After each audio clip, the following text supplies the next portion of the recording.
and processes, and shown that when there is shared vision and collective will. Federal government wants NDA's Presidential Enabling Business Environment Council to deepen synergy.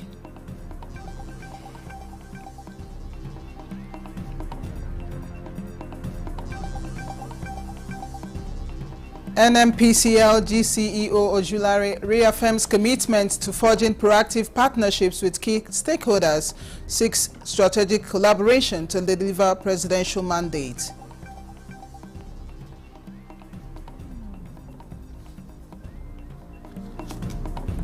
And Nigeria's Foreign Affairs Minister Yusuf Tuga visits Niger, deepens relations and mutual cooperation.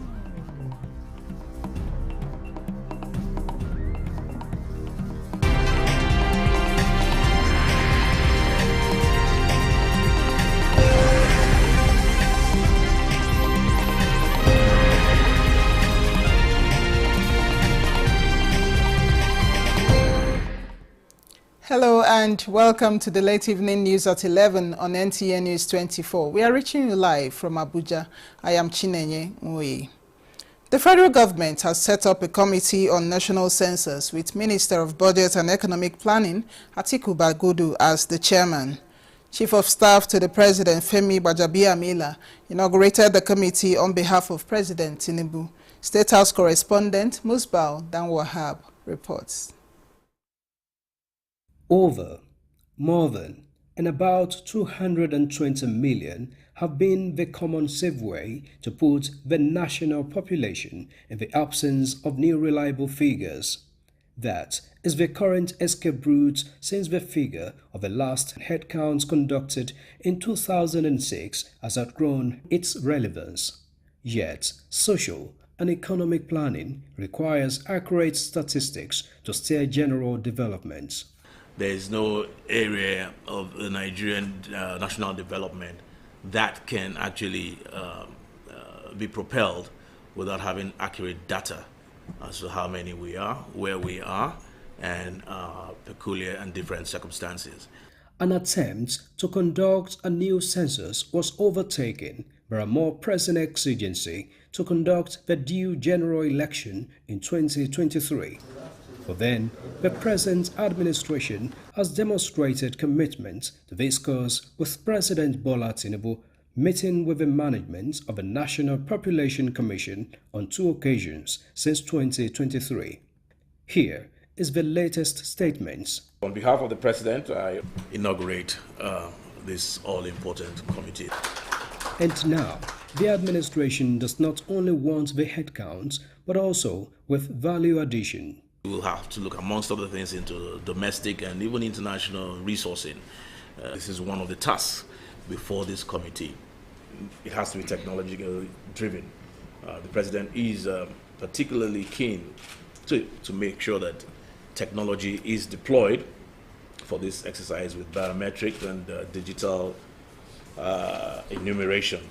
While the Minister of Budget and Economic Planning chairs, his counterpart for Information and National Orientation is also a member of the 8-man committee. I'm sure we'll find the wherewithal to make recommendations consistent with what our country is blessed with and what we can quickly mobilize additional to what we are blessed with. Many institutions can play a role, and we'll call upon them expeditiously. The President says that before final decision is taken on the date and other modalities for the execution of this census, this committee will look at all the modalities to see what is it that government can do to ensure that this census takes place. The committee is expected to turn in its reports in 3 weeks. From the State House, Musbal and Wahab, NT News. Nigeria's Vice President Kashim Shettima wants ministries, departments and agencies, MDAs of government, and members of the Presidential Enabling Business Environment Council to deepen synergy in order to ensure an enabling business environment. This is coming at a retreat for heads of MDAs. State House correspondent Abdurrahman Jibrila reports. President of the Federal Republic of Nigeria, Senator Kashim Shettima, Heads of MDS at this meeting, part of commitment to the 8-point renewed hope agenda to pave way for a central, robust, streamlined business environment that supports the ease of doing business in Nigeria. The business of governance is too complex to be solved in silos. We cannot afford the luxury of working in isolation, while the problems we are tasked to solve are increasingly intertwined. What Payback has demonstrated since its inception is that collaborative governance works.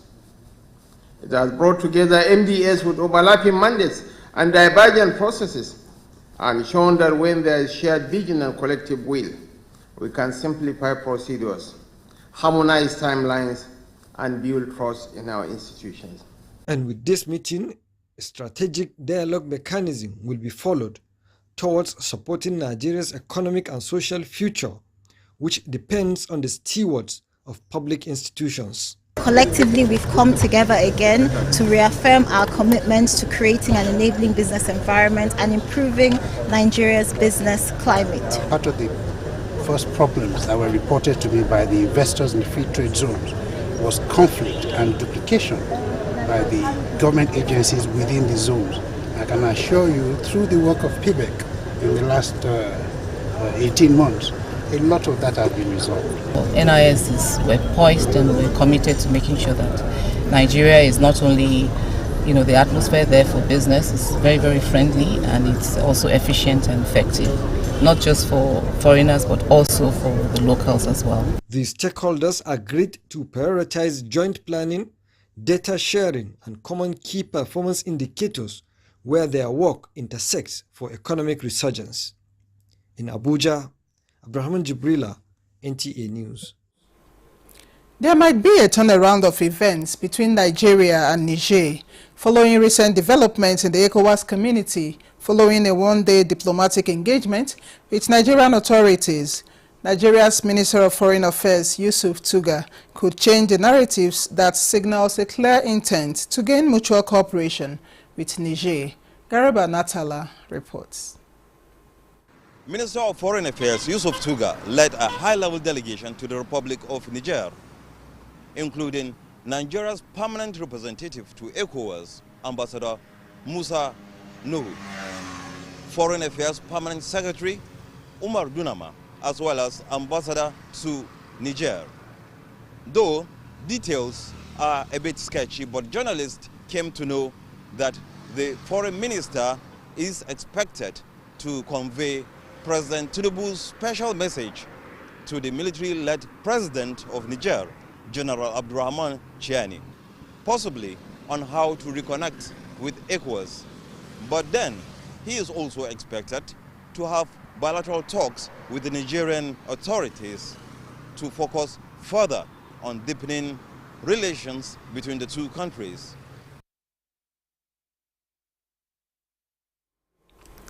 Nigeria and South Africa are taking the lead in intra-Africa trade through the solid minerals sector.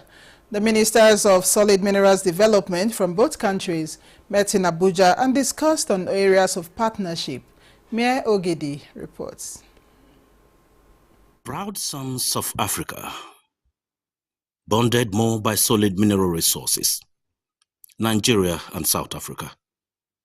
South Africa with an estimated $2.5 trillion solid mineral resources, contributing 7.5% to the GDP. Nigeria also unlocking its $700 billion solid mineral resources. Getting the best from this sector was topmost on the round table when President Bola Tinubu and Ramaphosa met in Cape Town in December 2024. On this table, the solid mineral ministers of both countries seated. This is Mantashe of South Africa at that meeting. And today, meeting is Nigeria's counterpart, Dele Alake, to implement some of the key decisions taken on the December 2024 meeting in Cape Town, South Africa. Today's meeting has actually concretized a lot of those objectives. Now, we've discussed areas of geology, capacity building, technological transfer, and especially intra-African trade. And when Nigeria and South Africa get it right, Africa will get it right definitely. Nigerians must own their resources and derive wealth from them. Thank you very much, and everything that we do will promote intra-Africa trade. This is just the beginning of a series of engagements between the two countries as the issues in the mining industry continue to evolve. Mayor Ogede, NT News. Beyond dissemination of information, the media must mobilize the public towards providing timely information for security agencies to facilitate proactive operations.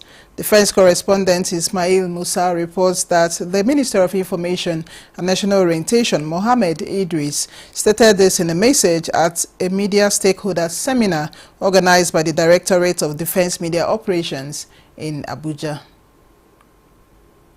Without doubt, is a worthy partner. It's the 2025 First Quarter Media Stakeholders Seminar, focusing on key components of Joint Task Force Commanders' operational success. In attendance are top media executives, gatekeepers in the electronic, print and the online media platforms, as well as members of the civil society. Strengthening the partnership between the military and the media is essential not only for operational success, but also for building public trust and fostering a national security conscious citizenry. In a battle where propaganda is as lethal as the bullet, and even sometimes much more lethal than the bullet. Information remains a powerful tool in modern warfare, and its effective management determines to a large extent the success of Joint Task Force operations. The way our operations are perceived by the local populace and international audiences determines their effectiveness. While media operations offer immense strategic benefits, they also present significant challenges. The goal is to foster collaboration with the armed forces with a view to enhance the renewed drive to secure the nation. The issue of access to information has remained central. Sometimes something happens and then the media is in a rush to get accurate information, but then that is not forthcoming. So that also has to be worked on by the military. There is need for synergy between the media and the armed forces. It will help to bridge the gap, the mistrust and the misunderstanding that have existed. This will deepen synergy and partnership between security agencies and the media landscape. The Media Stakeholders Forum is also a critical component of non-kinetic approach towards securing the nation. From the Defense Headquarters in Abuja, Ismail Musa, NTA News. A coalition of civil society organizations has applauded the Independent National Electoral Commission for the credible conduct of the recent delineation of wards and polling units in the Warri Federal Constituency of Delta State. The coalition's coordinator, Dr. Wambu Gabriel, at a media briefing in Abuja, said the exercise carried out under the supervision of INEC marked a significant step in strengthening democratic integrity and electoral fairness in Nigeria. The constituency, which comprises Warri South, Warri West and Warri Southwest local government areas, recently underwent a reconfiguration exercise following a Supreme Court ruling which reaffirmed the importance of due process and the rule of law in the nation's democracy. Ethnic nationalities marked a pivotal moment in ensuring that each constituency is fairly represented. The involvement of all stakeholders, including traditional rulers and community leaders, showcased INEC's commitment to engaging with the communities it serves. The coalition also praised peaceful demonstrations by Ijaw communities in support of INEC's efforts, describing them as a reflection of widespread public endorsement and a collective stand against political marginalization. This is the news at 11 on NTA News 24. We'll take a break here. There will be more reports when we return this day.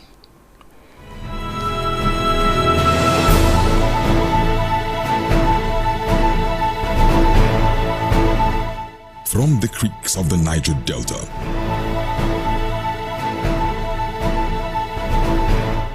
to the breathtaking scenery of the plateau, in noonday and nighttime, we set out to bring to you captivating stories that evoke your emotions. For fascinating documentaries and reports on day-to-day issues with expert analysis, tune in to NTA News 24, DSTV Channel 419, GoTV Channel 26, StarTimes Channel 101 and 433, and Free TV Channel 703.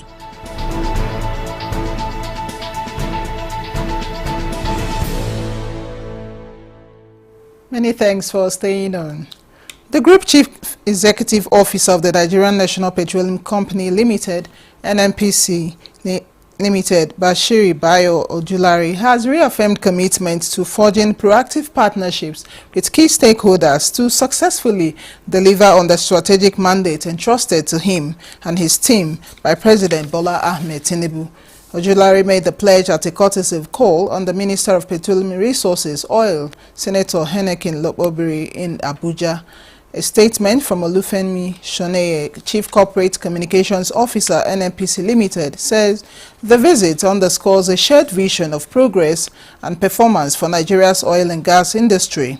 The GCEO emphasized that his team is stepping into office with a spirit of collaboration and a deep resolve to make a lasting impact. He noted that NNPC Limited's success will depend on close synergy with the Ministry of Petroleum, the Ministry of Finance, and other relevant institutions to break through bureaucratic barriers and accelerate results, with the goal to bridge gaps, foster alignment, and move forward with a united front.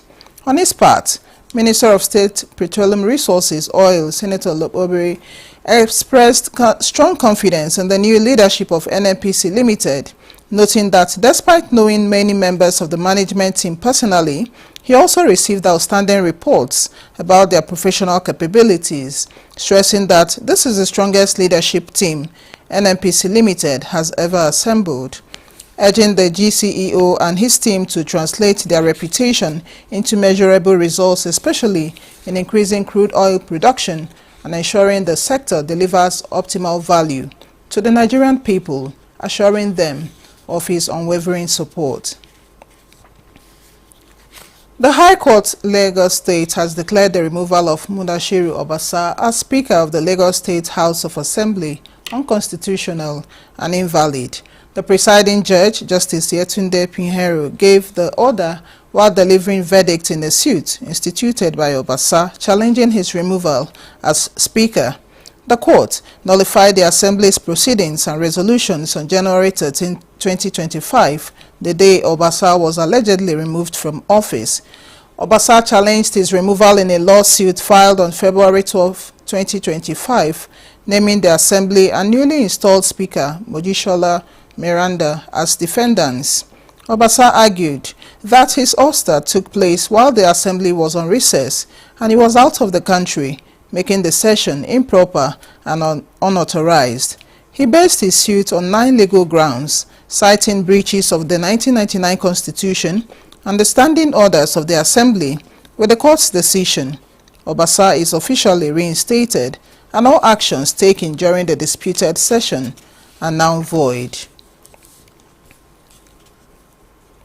The Kogi State government has set a target of generating 1 billion naira in revenue from signage and advertisement by 2026 as part of its broader strategy to boost the state's internally generated revenue (IGR) and reduce dependence on federal allocations. This was disclosed by the State Commissioner for Information and Communications, Kingsley Femi Fanwo, during a management meeting with heads of agencies under the ministry in Lokoja. Fanwo described the appointment of Richard Osasheyi as the General Manager of the Kogi State Signage and Advertising Agency as a masterstroke, noting that it would reposition the agency for greater efficiency and impact. He said Kogi has no business depending solely on federal allocations if they are able to harness internal revenue opportunities effectively. Signage and advertisement can generate over 1 billion naira for the state by 2026. General Manager of the Kogi State Signage and Advertising Agency outlined strategies already being implemented to reposition the agency and boost revenue, where he revealed that many large corporate advertisers in the state had been underpaying in the past, but that the agency is now engaging with them diplomatically to correct the imbalance. Meanwhile, the Commissioner of Fanwo inaugurated a ministerial committee to begin work on the launch of Project Confluence of Opportunities, an initiative aimed at projecting Kogi's vast economic and tourism potential to both local and global investors.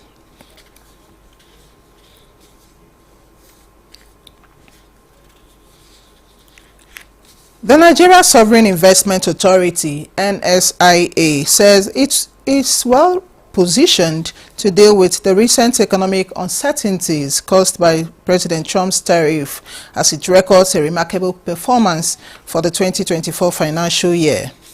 At its annual performance briefing in Abuja, the NSIA reported a 96% surge in net assets, rising from 2.22 trillion naira in December 2023 to 4.35 trillion naira at the end of 2024.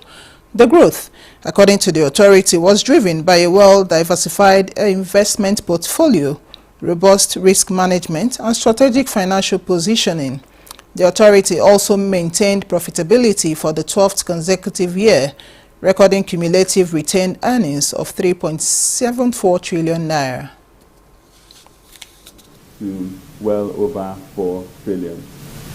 When you look at our participation in the domestic infrastructure sector, we have committed over $500 million in the domestic infrastructure space. But more importantly, we have utilized our capital to catalyze and mobilize additional third-party capital. We're focused on financial performance, but we're very much also focused on preserving capital and enhancing performance, as well as protecting value for the future generation of Nigeria, for all our children. Profits excluding joint ventures and associates climbed to 1.86 trillion naira in 2024, up from 1.17 trillion naira the previous year, while total comprehensive income, including those joint ventures, reached 1.89 trillion naira, a 59% increase from 2023. Borno State government has admonished the Sangaya teachers that the authorities will not condone abuse of children's rights in their learning activities. Governor Babagana Umar Zulum handed down the warning during the graduation ceremony of 150 Sangaya students who completed 4 months skill acquisition training at Vocational Enterprises Institute, Muna, in Jere local government. The 150 Sangaya graduates have undergone 4-month training in various skills that include electrical, solar power installation, fishing, welding, carpentry, and leatherwork, with the support of the Universal Basic Education Commission. Governor Zulum administration has stressed need to streamline the non-formal education into the formal system by introducing intensive literacy, numeracy, digital skills, as well as technical and vocational education. The governor said the state authorities have established 20 high Islamic colleges across 20 local government areas, with 7 more to build before the end of his tenure. Moreover, I would like to take this opportunity to address a critical concern: the safety and well-being of our Sangaya learners. I stand firm in the commitment that the Borno State government will not tolerate any form of molestation or violence, such as caning against Almaji. Commissioner for Education, Science, Technology and Innovation, Lan Abba Wakilbe, represented by Dr. Abubakar Tijani, said the skill acquisition training is part of the post-insurgency revival of the education system, and highlighted various steps taken to enable graduates of Sangaya system to thrive in various fields of human endeavor. Chairman of the Arabic and Sangaya Education Board, Khalifa Ahmed Abul Fati, said each graduate will be given starter pack and 50,000 naira, calling on them to use the knowledge and skills they acquired for self-reliance and to support their families and the society. Shehu Borno, represented by the Talba of Borno, congratulated the graduates and wished them success in their various chosen careers, even as he enjoined them to be useful members of the society. In Maiduguri, Mahmoud Goni, NTA News. The federal government has launched a 200 billion naira presidential loans and grants in Cross River State to be implemented by the Bank of Industry for micro, small and medium enterprises. Minister of State for Industry John Owan Eno, at a town hall meeting held in Calabar, Cross River State, highlighted other components of the new national loan scheme for MSMEs. Maureen Liu Ajom reports. Micro, small and medium enterprises are said to be the engine room of Nigeria's growth and progress. However, this sector has over the years been grappling with the challenges of non-access to funding, high interest rate and institutional exclusion.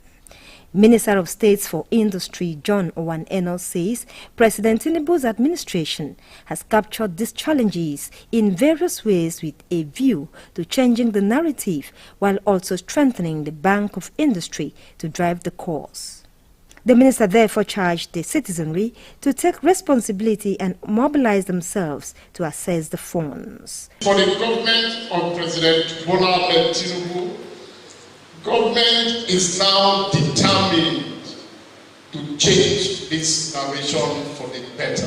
It is with the present administration that the Bank of Industry has gotten more enablement to be able to function and to deliver.